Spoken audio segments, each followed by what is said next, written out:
আগামীকাল বিপিএল এর শক্তিশালী একাদশ নিয়ে সিলেটের মুখোমুখি হবে রাজশাহী। ওপেনিং এ তামিম, ওয়ান ডাউনে শান্ত, মিডলে জেমি নিশাম, ফিনিশিং এ মোহাম্মদ নওয়াজ, বল হাতে সন্দীপ লামিচানে তানজিম সাকিবরা। এক কথায় সিলেটের বিপক্ষে ভয়ঙ্কর এক একাদশ নিয়ে মাঠে নামছে রাজশাহী ওয়ারিয়র্স। আরো বিস্তারিত থাকছে প্রতিবেদন। আগামীকাল 26 তারিখ রোজ শুক্রবার ঠিক দুপুরে গড়াইতেছে বিপিএল এর 12তম আসর। আর সেখানে সিলেটের মাটিতে সিলেটের উদ্বোধনী ম্যাচ হিসেবে সিলেটের বিপক্ষে মাঠে নামছে রাজশাহী। শুরু থেকে শক্তিশালী একাদশ নিয়ে মাঠে নামছেন রাজশাহী। ওপেনিং পজিশনে দেখা যাবে তানজিদ হাসান তামিমকে। আর যদি পাকিস্তানের ওপেনিং ব্যাটসম্যান শাহিন জাদা ফারহান চলে আসে তাহলে জুটি করবেন বাংলাদেশের ওপেনিং ব্যাটসম্যান তানজিদ হাসান তামিমের সঙ্গে। বাংলাদেশ এবং পাকিস্তানের দুই ওপেনারের পর নাম্বার 3-এ আসবেন নাজমুল হোসেন শান্ত। দেশের অভিজ্ঞ উইকেট রক্ষক ব্যাটসম্যান নাম্বার 4-এ আসবেন মুশফিকুর রহিম।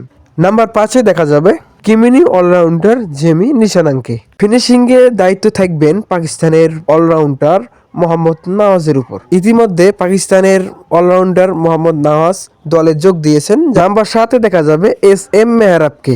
ইমাজিং কাপে ব্যাট হাতে প্রত্যাশা থাকার পর এই অলরাউন্ডারকে ভালোভাবে খেলতে হবে।